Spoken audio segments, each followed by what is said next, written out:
Kung sakali man na hindi totoo itong kumakalat na quote card na ito daw ay pahayag ni Ai de las Alas.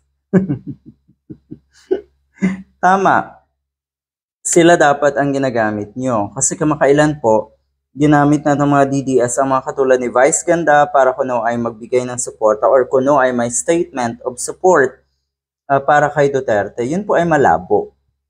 So kung ganito po ang mga katulad ni Ai de las Alas ang gagamitin nyo para sa mga kalokohan at kagaguhan yung mga diehard, siguro walang problema dyan. Baka sa puntong yan, mas maniniwala talaga na sinabi nga ito ni Ai de las Alas. Pero parang malabo kasi. Ang tawag na nga ng mga netizens ngayon kay Ai de las Alas ay attorney. Ito sa post na to, sa komento na ito, kasi ang sabi daw, itong code card na ito or statement na ito, the ICC just made a grave mistake.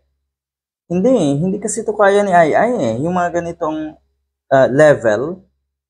The Philippines withdraw from the Rome Statute in 2019, meaning, napaka-generic, no? This arrest is illegal, a blatant violation of the Philippines' sovereignty and the rule of law. This isn't justice. It's political persecution. Ito daw ay statement ni Ai de las Alas. Pero common to kumakalat naman tong statement na ito. At yun nga, idinidikit lang nila sa mga personalidad. Pero tama na ang mga katulad ni Ai de las Alas ang siguro ay gamitin nyo. Sina Andrew E. Yan.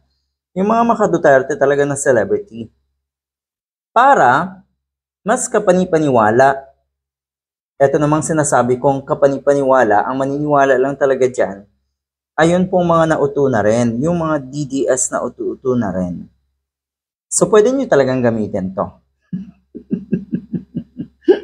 Gumawa ng local version. Ang galing daw neto. Attorney Ai de las Alas has finally spoken against the persecution and illegal arrest of former President Rodrigo Roa Duterte and condemning the actions of BBM. Yan. Di ba mas bagay?